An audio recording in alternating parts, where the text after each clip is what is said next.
Hey folks, and welcome to this episode of Happy Hacks. So I am finally doing an episode that I have been begged to do for quite a long time.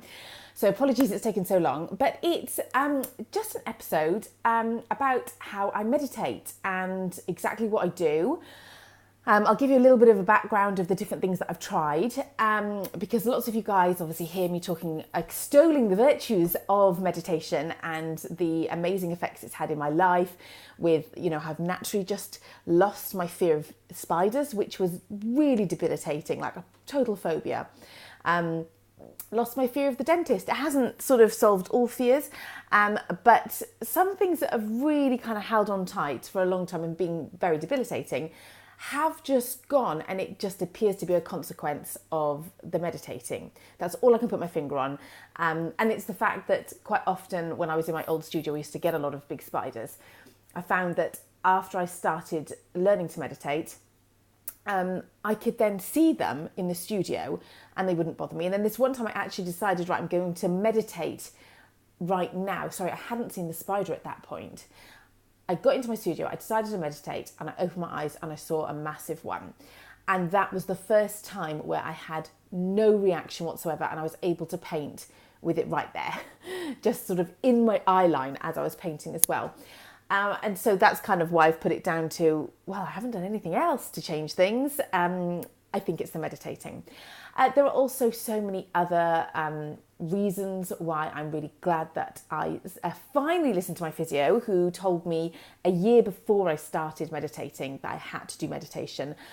She told me when I went in with my chronic pain that even though my chronic pain largely, in her opinion, was coming from the fact that I was hypermobile in a lot of my joints, actually it wouldn't just be her dealing with that would fix it. It would be looking into the neuroscience of why your brain creates pain and how you can actually get in there and start bringing it down yourself. If you're interested in that, I don't know what episode it is now. I've done an episode all about chronic pain. It's only like 5 or so back, I think.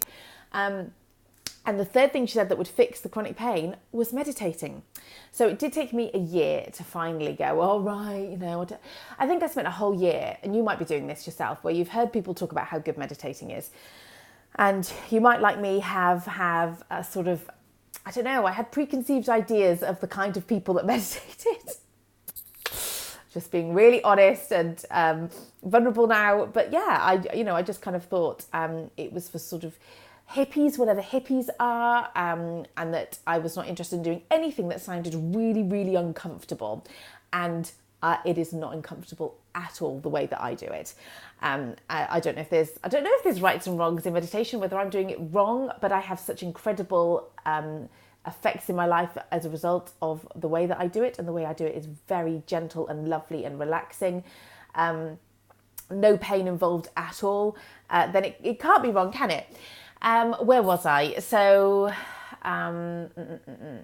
yeah, I was talking about, so that's the reason that I started. I had preconceived ideas, that's it, about the people that meditated, back when I was much more judgmental, than I am now. Now I've learned so much more about judgment and all that kind of thing. Let's not go on another diversion. I also had feelings that I had to be taught by somebody. I couldn't start until somebody taught me. So I needed to go to a class. And because my husband works in London and I can't go out of an evening because he gets back so late, there's no way I can really leave the house. We've got small children without babysitters, and I wasn't about to spend money on a babysitter and on a class. That became a really good excuse for a year as to why I couldn't possibly start meditating. And then when I actually did start, I realised nobody needs a class. In fact, I don't even know how a class could be better than doing it on my own, actually. I'm sure there would be things that would be beneficial. But really, my point is, it did not need to be an excuse for a year to put me off. So, how did I start? I know I started with the Headspace app. A friend had mentioned several times to me how she was going on meditation retreats for a whole weekend, and how amazing it was, but that she started with the Headspace app. So I must have done that. So I think you have to pay about £10 a month or something. So I thought, well, look, I'll just start. And if I don't get any value out of it, I can just cancel. And it's worth spending £10 to just start somewhere. And I'm really glad that I did.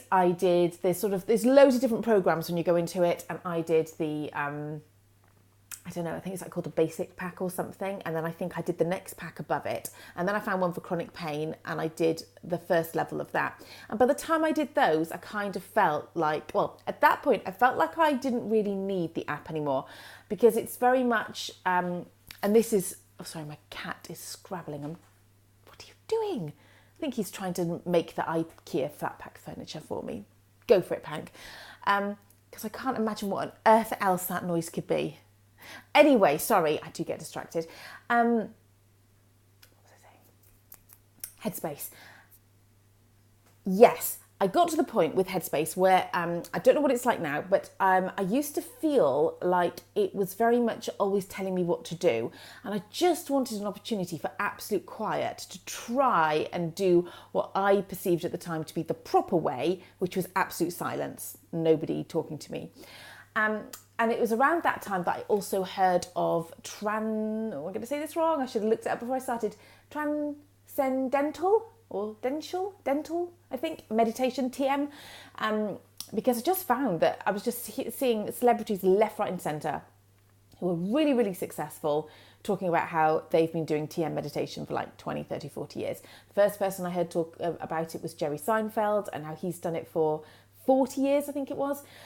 And then Oprah, and then I think Ellen DeGeneres, and just so many of these people were talking about how amazing it is. So I thought, well, what is it? And then I hit a stumbling block because everything that I was looking at seemed to say that you have to get one-to-one training from somebody that's trained in it, because the whole thing of it is that you're repeating a word or a phrase over and over and over. I believe it's Sanskrit, or I don't know if it always is, but certainly what I've heard has been Sanskrit. I don't even know what that is. Is it a language? I don't know. You know what I mean? Maybe you don't, and therefore it doesn't matter. And that therefore you need a person to tell you what your phrase should be. But I thought, I'm just going to try it anyway. So I just looked up a load of Sanskrit words, saw one that just felt like it really resonated, and had a go at just repeating that over and over in my head. And my basic understanding, forgive me if I'm wrong, is that with TM, you are focusing, instead of like, I don't want to say normal meditation, but the other meditation most people do, which is where you focus mostly on your breath. With TM, you're focusing on repeating a mantra over and over.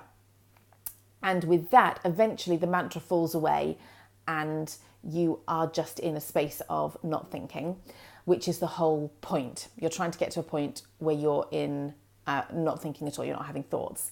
As I understand it, that's the point of meditation, to reach no mind. And what was I going to say with the TM? Oh yeah, and that when you are repeating the mantra, it might seem like all you're doing is just thinking of a mantra, but there are gaps in between. And in those gaps, you're connecting with your inner self. I want to go in two directions at the moment. Basically, that was why I stopped, just to circle back and finish off the headspace thing. That's why I stopped doing that, because I wanted to, I felt like I didn't want any more talking at me, and I wanted to try out TM. And so I must have done only sort of 3 or 4 months of that subscription before I felt like it had set me up, and it's really good. I totally recommend it for anyone starting out who just really doesn't know where to start. Then where was I going to go with the TM? Hang on.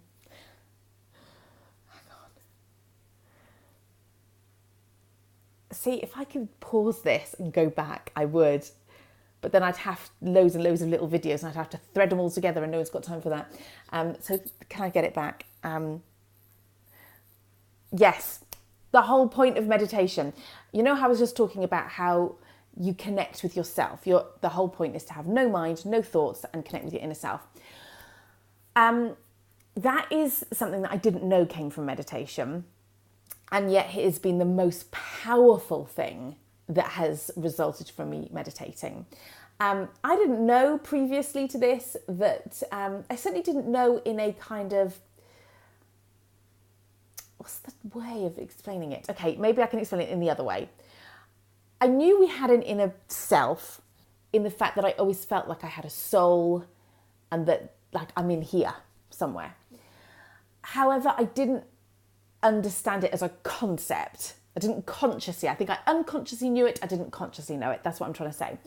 And so I didn't realise that with meditation, what you can get out of it is you're connecting with your inner self. And the reason I bring this up is because I'm always talking about how I follow my intuition and I allow my intuition to make all my decisions, my business decisions, my life decisions, all my decisions. I started experimenting with this back in September last year.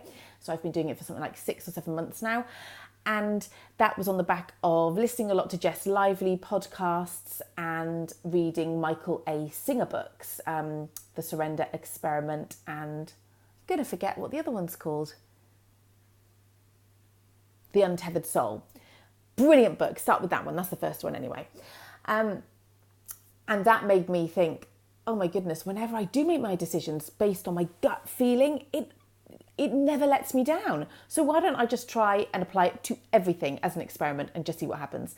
I've not changed. It's phenomenal. I feel so aligned, so calm and so good about all my decisions, and nothing has come up that's made me go, oh, that was the wrong decision, much like it used to when it was all in my mind. So therefore, meditating is what has created a stronger connection between, what is it even between? I was going to say between my mind and my soul, but I'm not sure what it's between because I haven't sort of studied it on almost like a scientific level.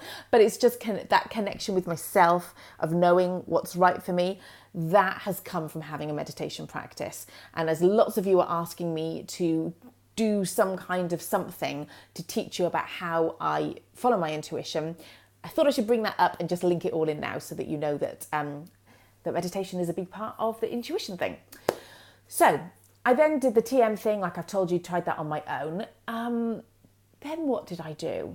Or have I just ended up now at what I did? Because I haven't done the TM course. I want to do it. It's a couple of £100 to meet with someone who is trained in it for them to teach you. So I do want to do that at some point and be given my Sanskrit mantra. But that was the other little thing I want to say. But then I stumbled across, just amazing timing, Deepak Chopra and Oprah doing a 21-day free TM meditation tuition. I think it's like an online course. And you do it through an app. Unfortunately, as I post this now, it just finished last week and they do it like once every 6 months. But if you go to, I think it's the Chopra Center, or if you just Google Oprah and Deepak Chopra 21-day meditation, you might be able to find it and register interest for the next one, maybe, I hope. Because that really helped me, and that gives you a different Sanskrit mantra every day. And I found, they're all really different. There's lovely ones like Hroom Namah or something like that. And the one that I really like was Shreem Kleem Namah. So there's all these different mantras, and they all sound really different from each other, even though those sounded quite similar. And that was a really good way for me just to start to try out different mantras and be led into one with Deepak's voice in my ears, which is always a lovely voice. And it's great. That whole 21-day thing I totally recommend. Oprah does some beautiful soul type food chat, and then Deepak just takes you into a meditation and just gives you the most incredible truth bombs, like spiritual truth bombs and he just puts everything in such a way that you're like, oh, life is so obvious now, but I would never have wrapped it up in that sentence. It's really, really cool. So I would say give that a try if you're interested. And then having done that must have been about 6 months ago now, I decided to just do what came naturally, just not try and have a thing. I think I was still feeling like I just want to get to the point where I could be completely quiet. I should just say about my pose, how I lie down more effectively. Oh gosh, sorry, being dyslexic, I do just make up words or use words that just don't make any sense. What I was trying to say then is more to the point, I lie down, not sit down. So whatever I said then made absolutely no sense. But anyway, I probably shouldn't point it out because you'd probably just roll with it. But anyway, because of my chronic pain, And, my chronic pain is particularly in my seat bones and shooting down the back of my legs and in my back. Even though my chronic pain is so much better now, if you're with me with the journey, you know that I have come, really, really, really far with it. However, when I started, it was really bad. And I tried to sit as you should be, sort of, almost not cross-legged, but kind of, well, you can be cross-legged or you can be lotus pose or whatever. But I tried to just sit cross-legged with a straight back, because I know it's really important to not have your back supported by something, to actually be sitting properly. And apparently that can create a better connection or what have you. But I was in so much pain, I literally couldn't walk the next day. And then my physio suggested I try kneeling. And again, with that, it was just the pins and needles were insane. So then I just thought, you know what, I'm just going to try lying in it's not a lazy boy, but it's like a chair that we bought when I was in terrible, terrible pain. I couldn't even sit or lie on a sofa. And it's lovely because it's a chair for one, and the legs can go up independently and the back can go back and forth, so I can get it just right. And I started meditating that way, and I've never changed. I go into such a deep, wonderful meditation, lying down under loads of blankets. It's the most beautiful, relaxing experience ever, that right now I do not feel any need to change anything, because I have incredibly deep meditations that way anyway. So that's just a little word on how I actually sit or lie down, as I want to say that silly word that doesn't make sense again, as is more accurate, I think is what I'm trying to say. Again, you probably don't care. Okay, so this is what I do. Sorry, it's taken me 16 minutes and 38 seconds to tell you how I meditate now, but I thought the background would probably help. So what I do is, I've got to almost, I think, close my eyes and imagine I'm doing it to make sure I don't miss anything out. So I start off with breath work, only a minute, and that is... Sorry, I'm thinking about a podcast with Russell Brand and Jay Shetty, and they were talking about this, how Russell Brand was interviewing Jay Shetty, and he said, how do you start meditation? Do you just start? And Jay said, no, you've really got to prepare yourself to be able to, sorry, it's just because Russell Brand says something really funny and I'm trying not to laugh as I'm trying to recite this to you. But it is important, because this is why I started the breathwork, because Jay Shetty pointed out, if you don't prepare the mind or prepare your body even, I'm not sure what he said, but if you don't prepare yourself before you meditate, you're going to really struggle to quieten the mind. And so if you do breath work, that can get you all still. And Russell Brand says something funny. I'm probably going to do it really badly now because I'm overthinking it, because I've realised I've built up for so long about this thing that's making me giggle. But he said something like, oh yeah, that makes sense. It's like, and Jay Shetty says, it's like how you would prep your vegetables before cooking. You wouldn't just throw them all in the pot. And Russell Brand says something about, that's why my casseroles are so bonkers, because I don't prepare the vegetables. So I always, whenever I think of breathwork, I imagine a casserole full of full vegetables that haven't been chopped up. Was that funny? Was it worth me going there? Forgive me if it wasn't. So when I heard that, and that was only about 3 weeks ago or something, I thought I'm going to start doing breathwork, and it's really helped, because I was just trying to go straight from getting up, sorting out the cat and everything, because I always meditate at about 6, half 6 in the morning, sometimes 5, half 5. I try to have my 9 hours sleep. 9 and a quarter is what I need. Unfortunately, I'm one of those people who needs a lot of sleep. I'm gonna have to try and manifest that I can just be great on 7 hours, because I get so much more into my day. But anyway, once I've done my 9 hours, then I will get up. So I'll try not to get up at 5:30 if I haven't had a really, really good stretch of sleep. When I was trying to just go straight from getting up, feeding the cat, taking all my medication I have to take in the morning and my supplements and things, all my medication, I take like 2 things.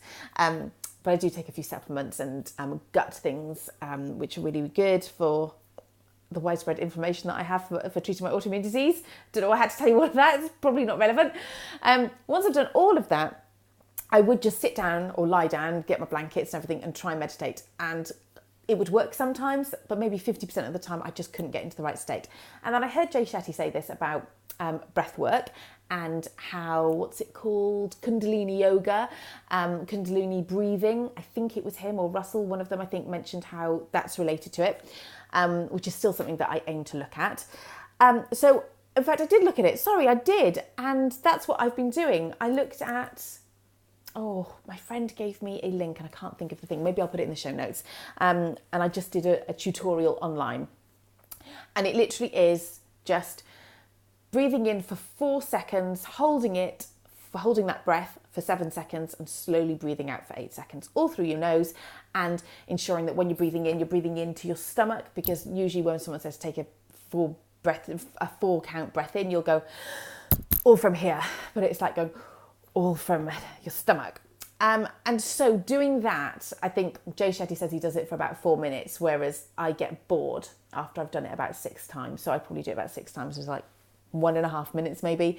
All right, so I do the breath work. What do I do after that? I always take my glasses off, so that'll help me remember. Then I think of what Eckhart Tolle says in his book. Oh, have I got it right here? I'm going to grab it a second because he describes it really well. Hang on.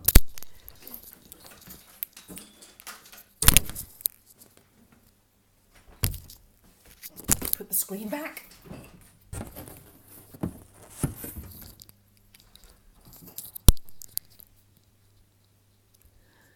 Right, glasses back on.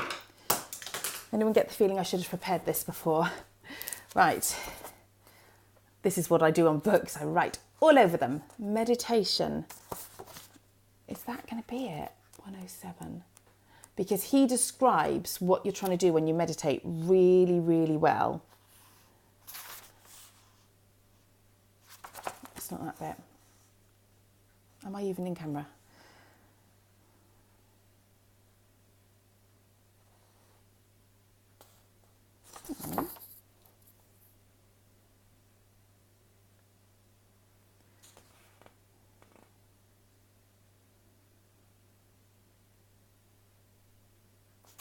Maybe it was this one, state of awareness. I just want to get it right, but if not, I can pretty much remember what he says. Oh, isn't that annoying when you are absolutely sure you can just pick something up and you'll have exactly what you want in front of you. Last thing I'm going to look at, and then I'll just try and put it in my own words.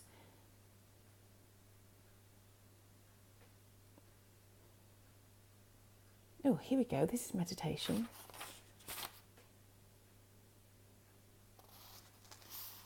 Oh, this is so annoying. Am I just missing it?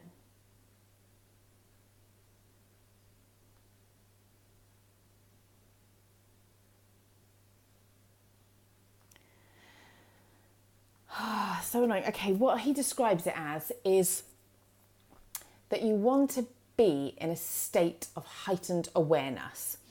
And he describes it as like a mouse looking out of a mouse hole. So I literally just put that mental picture in my mind every single time. I'm now doing my breath work, as I've only just done a few weeks ago.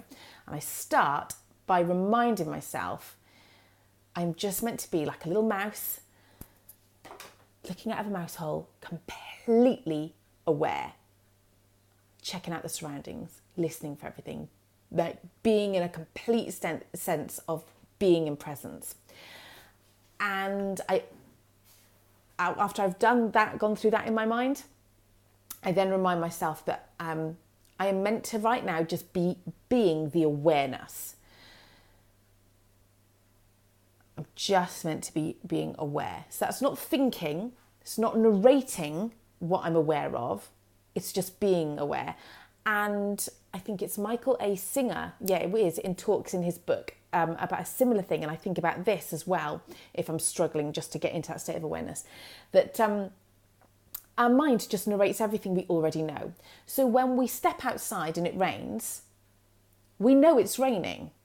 But our mind likes to say, oh, it's raining. Do I need an umbrella? Oh, should I have gone out earlier? Oh, do I want to go out now? Is it really necessary? Our mind does all this stuff. And yet we know it's raining without our mind having to decipher, I suppose. It doesn't need to look at the rain and feel it and go, oh, is that rain? We just know. We know it's raining. And so I remind myself that I am turning off my mind from narrating what's happening, and I'm just witnessing any noises in the house and witnessing my breath. And I am just stepping back, as it were, to being aware of my surroundings. And I also say to my mind, you are so helpful with so many different things. Right now, I want to be really quiet and I want you to take a little rest.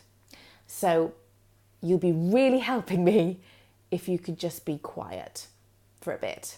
Try to be nice to my mind. And then I literally do just sort of sit there. Oh, no, I do a third thing.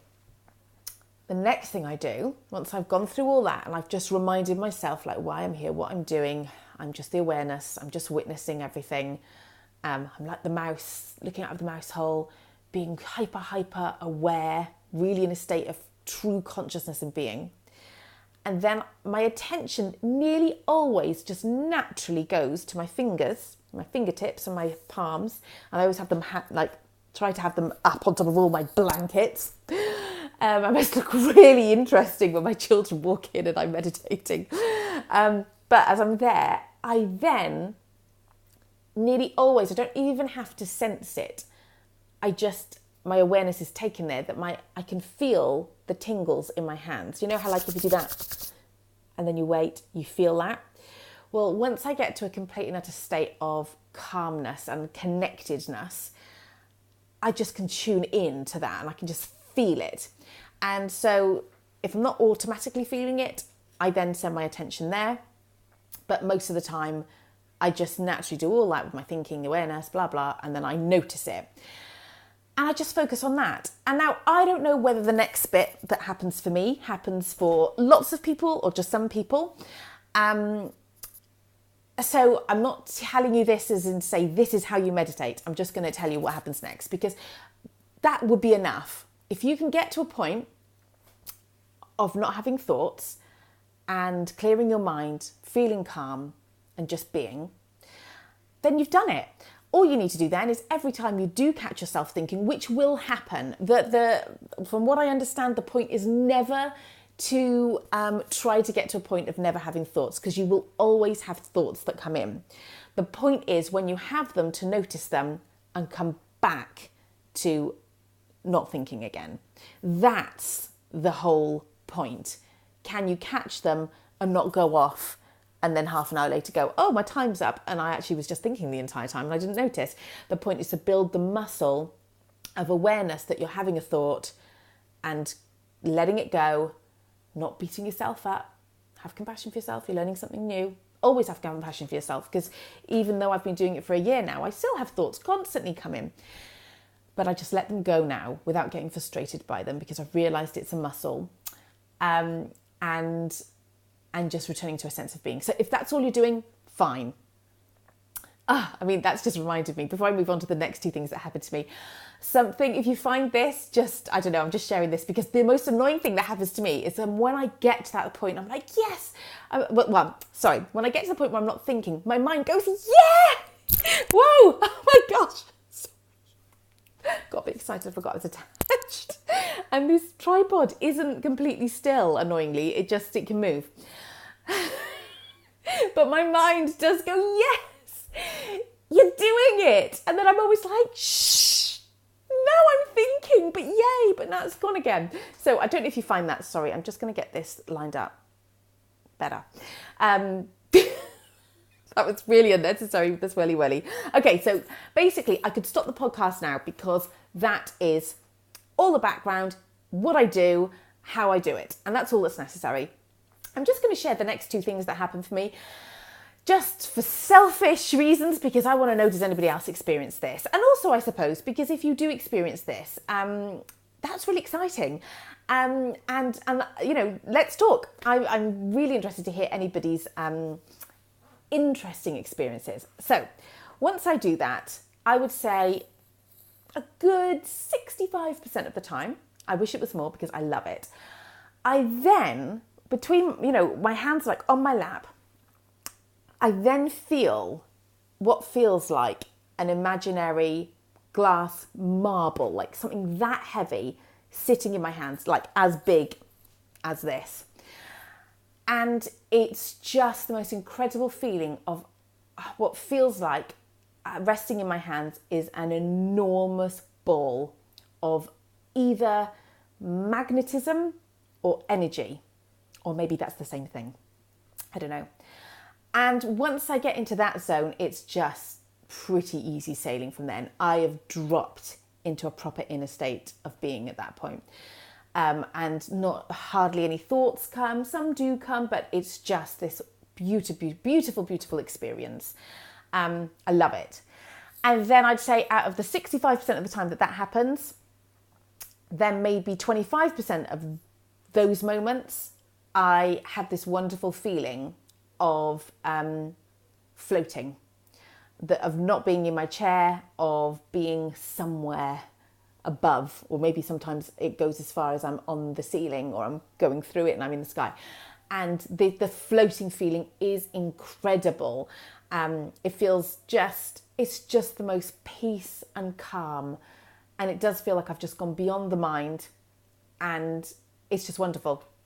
And then that's kind of the whole meditation story. I'm not going to finish without telling you what I do next. Because when I finish meditating, as often as I can, it's probably only half the time. I wish it was more. But quite often, because I'm focusing right now on getting the 9.25, hopefully, hours in, I'm allowing everything else to be a second priority. Whereas for a while, I just made meditating and what I do next as being the priority, and I wasn't getting as much sleep. So, things change. I'm still trying to create my perfect routine without trying to be perfect, because I know perfection doesn't exist, but I'm still trying to, I guess, finesse what my morning routine is. And so what I try to do, and like I said, I do it like half the amount of the time. I can manage to do this before the children wake up. I will then go and do morning pages. I bought The Artist's Way by Julia Cameron, which is amazing. I haven't really done much of it, but the bits of it that I did was phenomenal. I'm just always reading too many books at the same time. And, so many of them I haven't finished. And this is one that I haven't finished. But the critical thing that she starts with is teaching you to do something called morning pages. I'm not going to tell you all about that. I've mentioned morning pages and lots of different things before. But, very briefly, I am going to tell you very briefly what it is, though, so I'm not mean. It is just writing 3 pages of your subconscious. Hang on, isn't that really all it is, actually? I think that's really all it is. Anything. And I used to do it before I meditated, but actually I find that once I've really strengthened that inner connection and like almost woken it back up again after my sleep and all that and cleared my mind, that's a really good time for me then to start writing and seeing what flows. And, I don't really think there's ever been a time that I've done morning pages where something beautiful or poignant or an answer to something, or just a bit of clarity or just feeling better about something hasn't come out of it. It's like every time something, and then sometimes, like I mentioned in my last podcast, what was I talking about in the last podcast? Oh yeah, I was talking about this free writing that I was doing, and how quite often it stops being my mind and what feels like my subconscious just writing about what's annoying me or what I'm frustrated about, or what I can't figure out at the moment, or what I'm struggling with.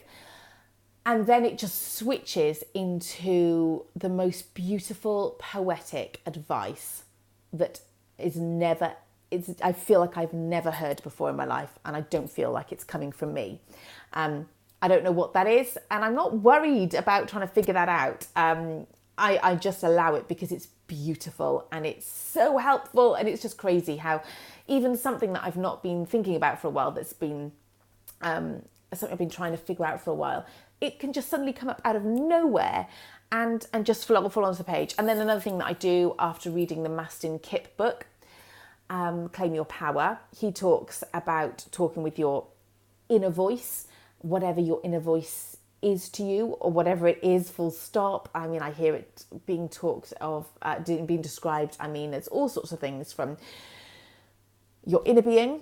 Perhaps everybody has the same inner being, because I don't really understand this bit. Mass consciousness. I don't know, when you start reading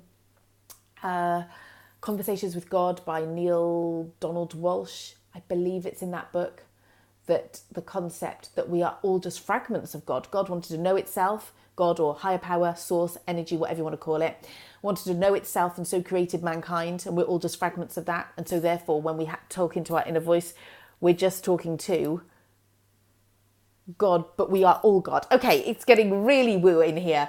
I don't understand a lot of this stuff. I am learning it. I am enjoying getting my head around these kind of subjects and having my mind open to stuff that I had never considered any of this kind of stuff before. My goodness, it's so alien to me. And yet, whatever this writing is, and wherever this voice comes from that literally comes through my pen onto the page, is so helpful, so reassuring, so full of love, and so inspiring and beautiful. I don't care what it is. It's just, I'm fine with it. It's just great. So I don't need to kind of label anything right now.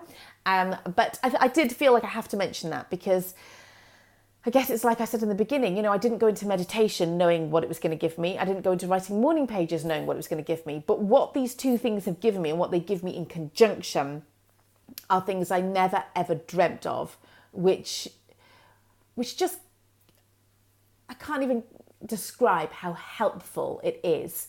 And I just think back to when I used to be sat in an office doing a job that I hated, knowing I should be doing something creative, and having 20 ideas of what that could look like, and feeling like I don't know who I am. I don't know what I'm supposed to do. I want to know what the point of life is, and I don't get that either. And I just felt completely and utterly stuck. And I stayed stuck for several years. And it was fine, because like I've mentioned before, my husband and I had struck a deal when we first got together when we were 21. We got engaged. My husband knew what he wanted to do, and I didn't know what I wanted to do. And he wanted to build his own business, and he wanted to do it in the creative industry, which is really, really hard. So I was like, how about I support you for 10 years? You don't need to worry about earning money. Whatever you earn is great, bonus, but I'll cover everything. And then let's swap. And by the time you have figured out, well, not you figured out, by the time you have had a good go at doing what you want to do, I will have figured out what I want to do, and it'll be my turn to do it. And so it was fine that I was sat in that job, because that was part of time in my life. But the feeling of not knowing, like, how do I get to that point in 10 years that I know what I want to do? What I have found is that I found my way without meditation, and yet since discovering meditation, there just isn't as much drama. There isn't as much agonizing and frustration. I can just tap in and have a little chat with my inner voice and get answers. It's a bit like Jess Lively says, everybody feels like they need to Google it. What would be the best decision for my career? Should I do this or X, Y, or Z? And she's like, you can just Google it internally. You just ask your inner self. And as I was saying, Matt and Kipp prompts you to have conversations with your inner voice, which, oh my gosh, the most incredible ideas, knowledge, advice and stuff flowed out of his prompts at the end of his book. I think he has an online thing called Talking to Your Heart, something like that, where he will take you through the process through an audio online for free. So if you're interested in that, I would check that out, because that it's brilliant. He prompts you. I think the questions might be in the book for this. I'm not sure actually, but in either in the book or in that thing, or maybe in both, he prompts you to ask, like, what's the next best step I can take in my relationship? What's the next best step I can take in my business? And in fact, when I did that question, what came up is, you need to teach one person how to paint. And I was like, I don't want to do that really. There's certainly not ever been a thought that I've had. How do I feel about that? And I just literally was like neutral, like, okay, I'll do it. I will listen to that inner voice. I don't understand it, but I can hear it, and I know in my heart of hearts, in my absolute soul, that that is, a bona fide thing that I've just heard that I need to do. I don't have any question over it. But if I did, then let's do it and let's see what happens. And so I did. I put out the call. I'm happy to teach one person how to paint my way. And when I did, oh my goodness, I learned so much about myself, not even about painting. Painting was the conduit which brought about these lessons that I really, really needed to learn. And I needed evidence that I could do certain things that I'm now going on to do with my business. And I'm now moving away from the whole teaching people Instagram marketing and into these other areas that I'm interested in. But I needed that experience to give myself the knowledge, I suppose, experience, all sorts of things. This talking to your inner voice thing is incredible. Meditation helps it happen, and writing your morning pages after your meditation really solidifies it. So there you go. Hopefully that has answered a lot of your questions. If you have any more, just shoot me a DM or email me. And I'd be happy to do another one of these episodes to carry on this conversation and answer any questions that you might have. Because you know me, if I love something, I've got to tell you all about it, because I can't keep it to myself, because I just love life. I just am so happy to be alive and to be knowing what I love doing, to be doing it every day, and most importantly, to be then helping other people how to know how to do what you love and do it every day. I've been doing all of this through very much, this is how I've done it on Instagram and with my business, but I want to move that now into a more personal thing, not about Instagram, not about marketing, but about, okay, so how do you do what you love? How do you figure out how to do what you love? I want to help the people that are where I was. How many years ago is it now? A lot. 15 years ago, sat at a desk going, I'm doing this to make ends meet. I hate it. My soul breaks every day that I have to put on this mask of, I'm really happy doing this job and I really want to help you all and I really want to do it well. And this cloak of, this is the way that I've got to behave and this is the persona I have to be doing this kind of job. That gets really heavy, and it literally nearly broke me. I'm sure that's where, it was at the time of doing all that the thyroid first went wonky, and I had a couple of panic attacks, only, 5 within that year. And I'm sure it was my body and my mind just going, it's not healthy to keep trying to be something that you're not naturally. But the journey, the 10 to 15 years it then took, of literally every day going, I'm not going to stop reading books about how to find out what you should do as a career until I found out what I should do as a career. And I just spent 10 years figuring it out, going to coaches and actually going to coaches. That is just, that makes it sound like I was going to lots of coaches. I have a coach now. At the time, in that job when that I was talking about, we then all got offered to take voluntary redundancy, and during that we got offered a coach that we could have one session with, and nobody wanted this coach. Everybody's like, I'm not doing life coaches, whatever. And literally, I had this session with this life coach where I'm like, I just need all the answers. How do I find out what I want to do in life? And this guy was so helpful that I was like, I know that people aren't turning up to your sessions and that you're all over London, because I was working in an organisation that had several offices all over London. And I said to him, can you, if you get a cancellation, because these sessions were like an hour and a half, I'm like, can you phone me and I will leave my desk and get on a tube and come and have, even if I just get half an hour with you. And I ended up having about 3 or 4 full 1.5 hour sessions with this guy who gave me loads of tools and really, really, really helped me. And then I went on to read other books, and then I think then the spiritual thing happened, and oh gosh, there's so much I could tell you. I'm going off on one, and we're now at, I can't read, I haven't got my glasses on. I've been going on long enough. Basically, I just want you all to do what you love, and I just want to teach you how I've done it, and how, not how I've done it so much, how you can do it, how universally I now know the keys and the tools that anybody can use to discover if they've got 20 things going around their head, which one, if they've got 3 things going around their head, which one do you pick? If you've got nothing, how do you draw that out of yourself? It is what I am the most passionate about. So I'm really looking forward to creating some tools for you guys for that. But yes, I say all that just to say that meditation and morning pages has been a major part of continuing to not only just find out what I want to do, but to keep going down in the right direction. Because it is so easy, if you haven't got your inner compass switched on and connected, to just go in any old direction and never quite get to where you're meant to be in life.